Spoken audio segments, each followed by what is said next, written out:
கவலைப்படாத, நீ சொன்னது எல்லாமே எனக்கு ஞாபகம் இருக்கு. ஓகே.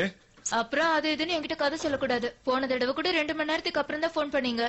இல்ல, அது வந்து மீட்டிங்ல மாட்டிக்கிட்டேனா, அதனாலதான் மறந்துட்டேன். அதுக்கு ஆனா இனிமே அப்படி நடக்காது. என்னாச்சு உனக்கு? ஏன் அப்படி இருக்க? வேற எப்படி இருக்கணும்? நீங்க போறது பேச்சுலர் பார்ட்டிக்கு. அங்க என்னெல்லாம் பண்ணுவீங்கன்னு எனக்கு தெரியும். இங்க பாரு, நாங்க இப்போ நேப்பா வேலைக்கு மட்டும் தான் போறோம்.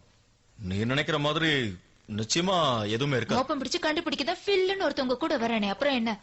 இன்னும் சொல்ல போனா அந்த மாதிரி விஷயத்துக்கு போகவே எனக்கு பிடிக்கும். ஓவரா ஆக்ட் பண்ணாத. 4 ஆம்பளைங்க தனியா போனா என்ன பண்ணுவீங்கன்னு எனக்கு நல்லாவே தெரியும். அது அவனுங்க செய்வானுங்க. ஆனா உனக்கு என்ன பத்தி நல்லா தெரியும். அதனாலதான் இந்த அளவுக்கு பேசிட்டு இருக்க. ஆனா உன்னோட ஃப்ரெண்ட்ஸ் யாருமே அந்த மாதிரி இல்லையே. நீ தேவையில்லாம அவங்கள பத்தி தப்பா நினைச்சிட்டு இருக்க. அவங்க எல்லாம் நிறைய மாறிட்டாங்க. வால் பேச்சே கேட்டுட்டு இருக்காத, வெளியே வா.